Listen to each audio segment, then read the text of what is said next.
Assalamualaikum warahmatullahi wabarakatuh. Alhamdulillah wassalatu wassalamu ala rasulillah wa ala alihi wa sahbihi wa mawalah amma ba'd.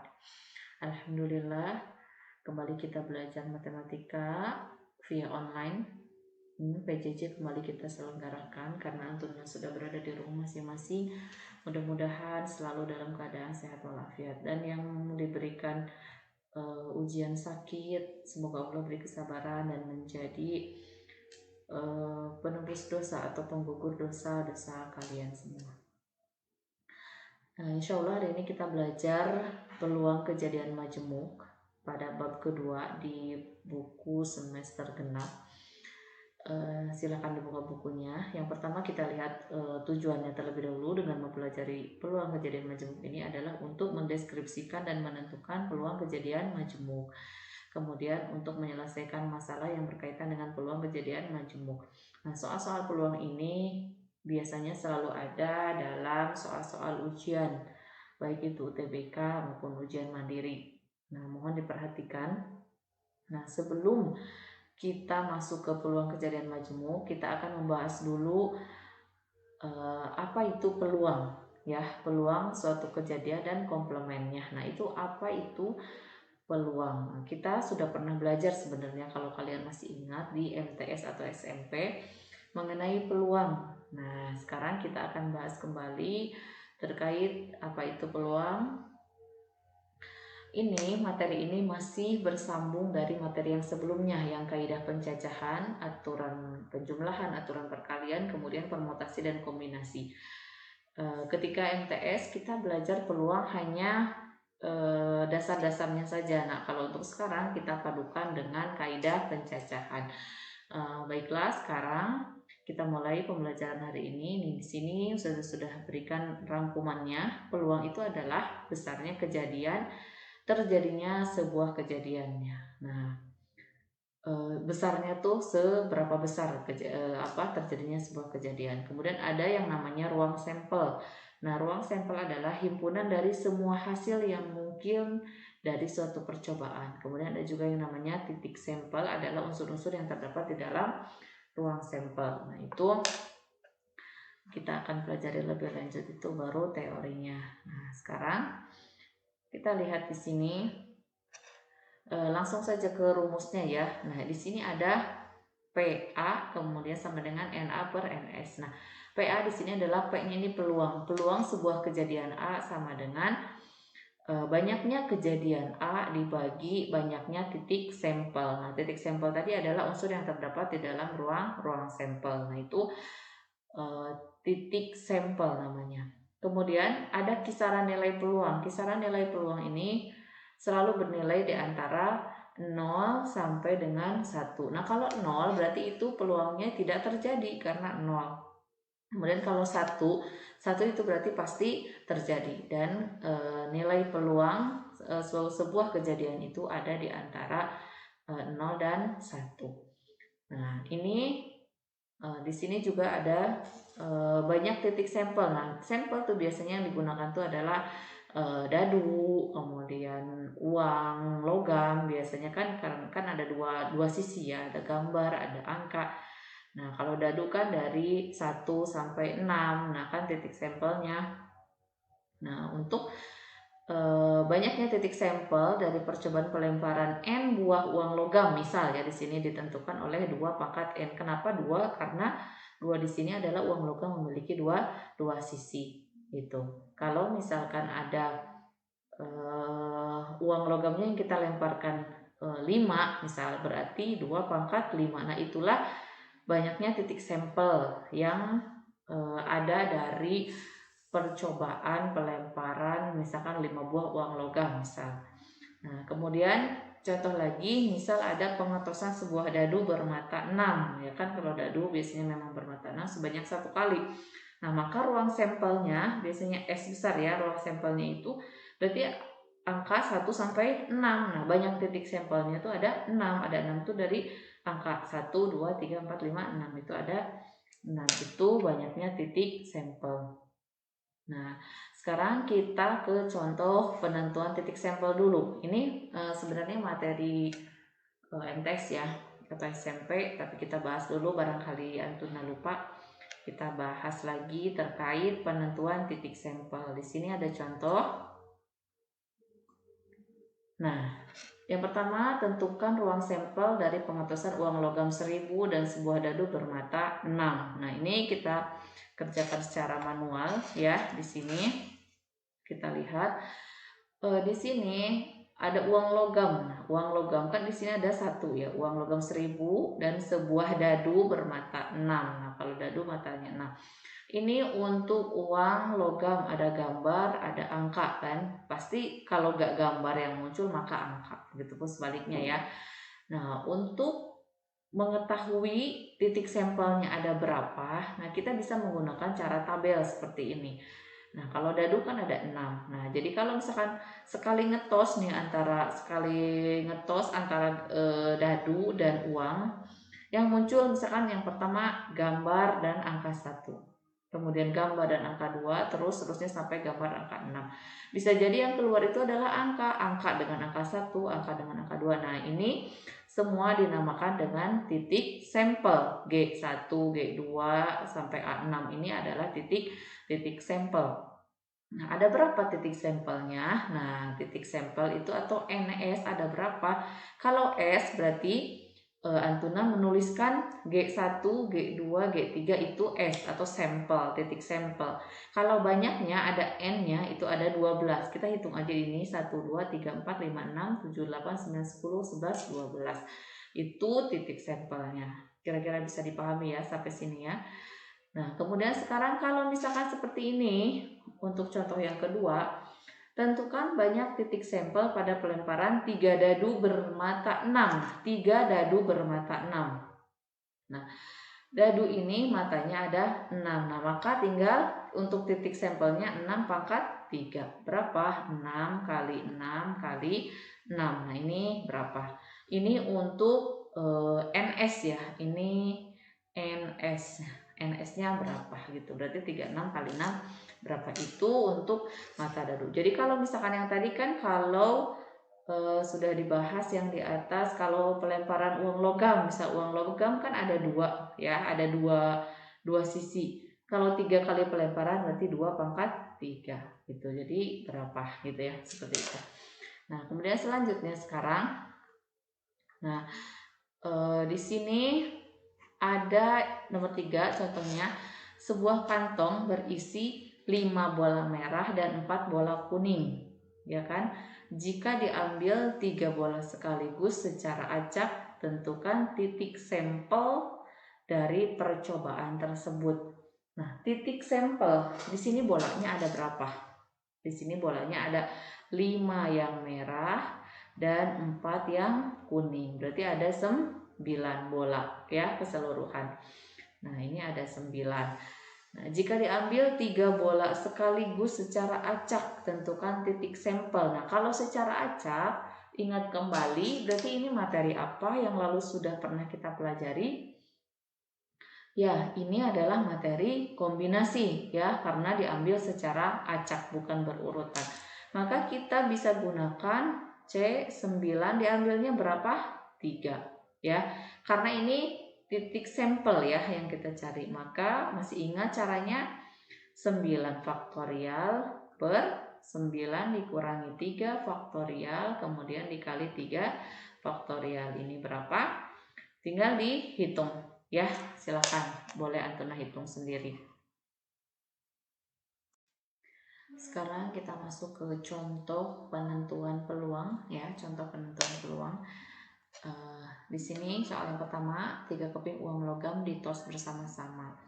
Jika A adalah kejadian muncul 1 gambar dan 2 angka, maka PA adalah, nah ya di sini perhatikan, kita ingat rumusnya, PA sama dengan NA per NS. Nah, NS kita cari NS-nya dulu. Nah, bisa dilihat di sini ada 3 keping uang logam, ya kan? 3 keping uang logam.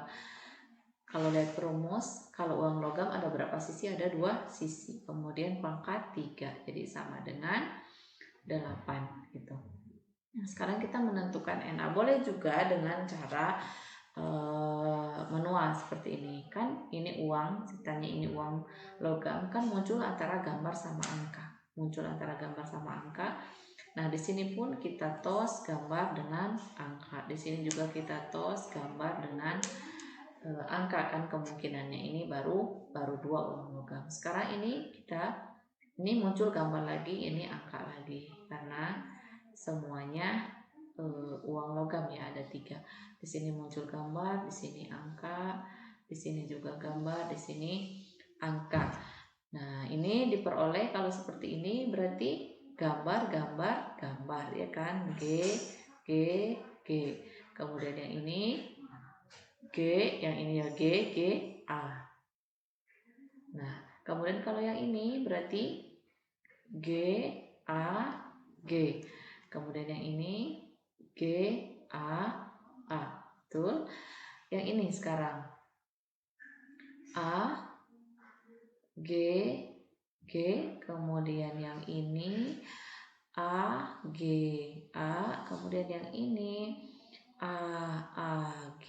Kemudian yang terakhir yang ini A, ya.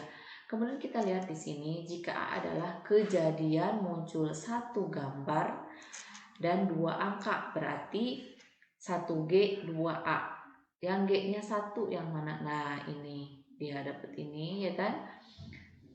A-nya 2. Kemudian ada lagi A-nya 2. Ini ya. A-nya 2, kemudian di sini juga A-nya 2. Berarti ada berapa? Ada 3. Nah, berarti ini adalah NA. Munculnya kejadiannya ada 3. Maka PA sama dengan 3/8. Nah, ini peluang kejadiannya adalah 3/8. Kira-kira bisa dipahami ya sampai sini. Untuk contoh soal yang kedua, di sini ada 2 mata dadu bermata 6 ya, dilempar sekaligus. Peluang muncul mata dadu berjumlah 6. Nah, kita lihat sampelnya dulu nih, sama ya. Kita untuk yang gampangnya ruang sampelnya dulu nih. Dadunya ada 2, 6 matanya, berarti 6 pangkat 2, jadi sama dengan 36. Nah, sekarang bagaimana cara untuk mencari NA-nya ada berapa? Nah, peluang muncul mata dadu berjumlah 6. Nah, kalau berjumlah 6 berarti mata dadu dari angka 1 sampai 6 kan. Nah, berarti 1,5 ini kan. Kemudian 2,4 supaya jadi 6. Kemudian 3,3 ya. Kemudian berapa? 4,2.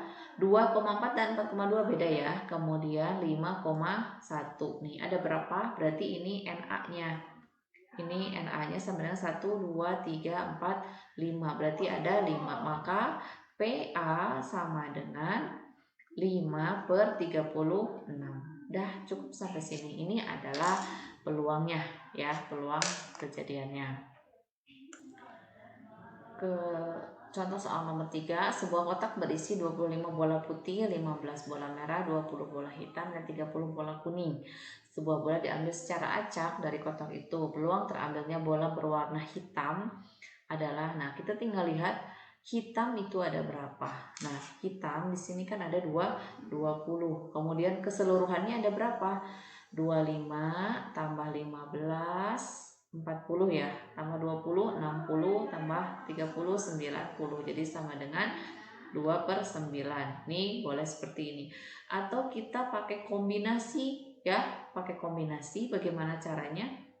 Di sini 20 hitam yang diambil 1, berarti C20 diambil 1 per kemudian dari seluruhnya kan, ini kan dalam satu kotak, dari seluruhnya ada berapa? Seluruhnya ada 90, C91, jadi sama aja, berarti 20/90 atau sama dengan 2/9. Ini peluangnya seperti ini cara perhitungannya.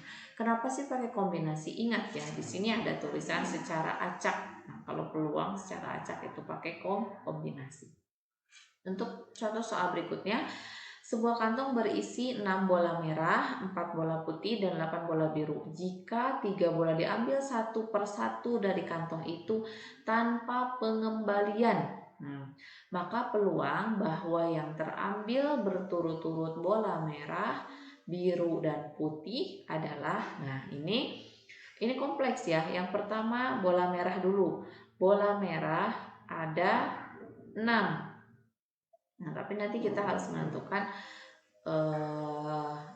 NS-nya dulu. Nah, NS 6 bola merah. Berarti kalau untuk ngambil bola merah nih, kalau untuk ngambil yang merah, maka berarti C6 diambilnya berapa? Diambilnya 1 ya. 61 per C berapa? Semuanya ada bolanya ada berapa? 6 tambah 4 10 ada 18. 1. Jadi sama dengan 6 per 18. Nah, ini untuk yang merah. Kemudian untuk yang biru ya. Selanjutnya ini biru. Yang biru berarti ada 8. Nah, maka C8 1 per di sini berapa untuk ini ya? Apakah masih tetap 18 semua bolanya? Tapi kan di sini ada keterangan tanpa pengembalian. Tadi udah diambil yang merah 1 itu nggak dikembalikan. Berarti sisa tinggal 7, 17C, 17 1. Maka di sini adalah 8 per 17. Kemudian yang terakhir adalah bola putih nih. Bola putih ada berapa? Bola putih ada 4. Maka kita buat C4 1 yang kita ambil. Karena sudah diambil 2 kali tanpa pengembalian, maka sisanya tinggal 16. C16 1. Jadi sama dengan 4 per 6 16. Baik, sekarang kita kalikan dari hasil peluang masing-masing warna. Nah, 6 per 18 kemudian dikali 8 per 17 kemudian dikali 4 per 16 ya, untuk memudahkan. Kita lihat di sini 4 ya, dapat 4 ya kan. Kemudian di sini 8 dibagi 4 dapatnya 2, kemudian 2 coret di sini dapatnya 9, kemudian 6 juga dibagi 3 ya, bisa 6 dibagi 3 dapatnya 2, 3 dibagi 3 dapatnya 3 gitu. Kemudian kita kalikan di sini diperoleh 2 per 3 kali 17 atau sama dengan 2 per 51. Nah, inilah peluang kejadian pada kantong berisi bola tadi. Jenis soal yang lainnya ini ada terdapat 6 orang ya, 2 diantaranya adalah adik kakak duduk secara acak pada kursi melingkar. Nah, masih ingat dengan siklis. Nah, peluang adik kakak duduk berdampingan. Nah, duduk berdampingan. Di sini ada 6 orang. Kita akan menentukan dulu NA ya kan, NA-nya kan ada 6 orang, tapi 2 orang harus selalu duduk berdampingan yang adik kakak. Berarti tinggal 5. Nah, 5 dikurangi 1 permutasi, kemudian yang 2 orang itu harus selalu berdampingan. Berarti 4 faktorial dikali 2 faktorial, kemudian berapa ini 4 faktorial itu sama dengan 24 ya, dikali 2 jadi sama dengan 48. Nah, ini NA-nya 48. Kemudian untuk NS, nah untuk NS-nya kita lihat di sini berarti ini ada berapa orang? Ada 6 orang kan semuanya. Kalau NS tetap aja berarti 6 dikurangi 1 faktorial jadi sama dengan 5 faktorial. 5 faktorial itu berarti 48 ya, dikali 24 dikali 5 atau sama dengan 120. Maka untuk PA sama dengan 48 per 120 atau kita perkecil sama dengan 2 per 5. Nah, ini peluang kejadiannya yang terjadi. Untuk selanjutnya ada nomor 6. Dari sebuah kantong yang berisi 6 bola merah dan 4 bola putih diambil 3 bola sekaligus secara acak. Peluang bola yang terambil 2 merah dan 1 putih. Nah, ini sekaligus ya ambilnya. Kalau tadi 1 per 1 tanpa pengembalian, kalau sekarang kita ambil sekaligus. Di sini bolanya ada berapa keseluruhannya? Tetap ya, untuk rumusnya sama. PA sama dengan NA per NS. NS gitu. Untuk NA-nya apa? Ini diambilnya berapa? 3 bola sekaligus secara acak. Peluangnya 2 merah. Nah, berarti C merahnya ada berapa? Ada 6, diambil 2, kemudian dikali 1 putih. Putihnya ada 4, kemudian diambil 1. Nah, ini untuk NA-nya.